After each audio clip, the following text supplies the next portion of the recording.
Nous avons décidé il y a 4 ans, jour pour jour, de venir renforcer la forêt classée de Touba. Lorsqu'on a constaté la dégradation de la forêt, on n'a pas cherché midi à 14 heures. Nous sommes depuis mettons la main dans la poche nous-mêmes.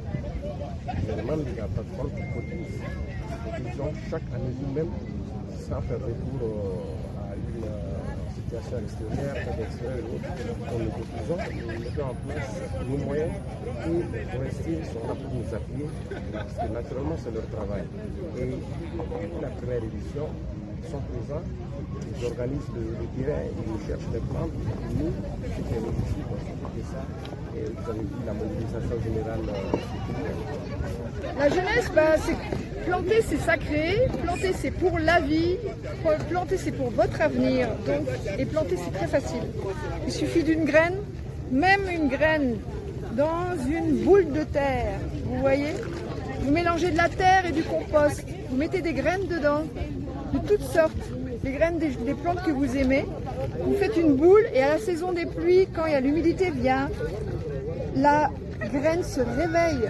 Parce que la graine, c'est pas quelque chose de mort, hein.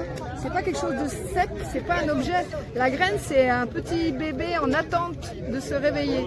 Donc cette petite graine là, vous voyez, elle s'est réveillée. Il suffit après de la poser à l'ombre d'autres plantes et elle va profiter de la saison des pluies pour grandir et faire son devenir. Et là, vous mettez le point sur quelque chose de très important. Planter un arbre, ce n'est pas le plus difficile, mais vraiment l'entretenir, faire qu'il survive, c'est ça un peu le plus important. On peut dire que planter un arbre, c'est comme donner naissance à un bébé. Bon, les premiers mois, il faut vraiment en prendre soin, le choyer. Et à ce niveau-là, bon, il faut mettre en place un plan de suivi pour être sûr que ces arbres qui ont été plantés aujourd'hui vont survivre correctement.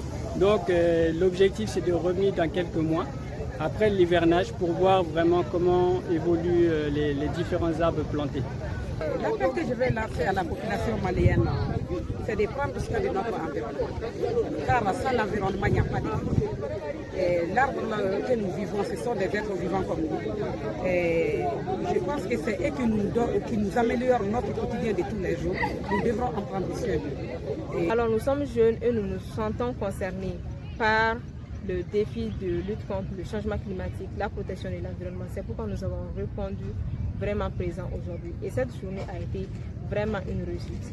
Les jeunes étaient mobilisés, les autorités étaient là, les autorités coutumières et traditionnelles étaient également là. Comme vous l'avez si bien remarqué, il y a les enfants, les pionniers sont là, les enfants de 8 jusqu'à 15 ans, ils sont là présents pour préparer la relève de demain.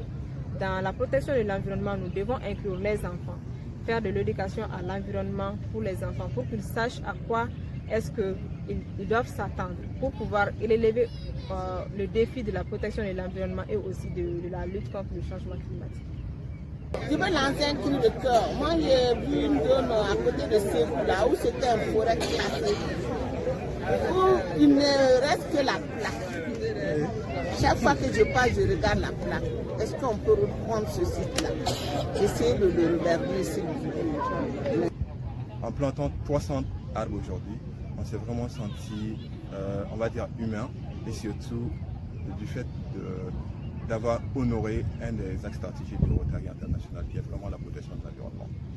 Avec une trentaine d'organisations dans la société civile, donc c'est au-delà même des aspects reboisement, ça crée des liens et des connexions entre ces organisations. Donc, et comme tout le monde sait, chaque organisation a ses spécialités. Donc quand les organisations vont se mettre en place et travailler, donc ça veut dire qu'il y a une certaine complémentarité qui est assurée.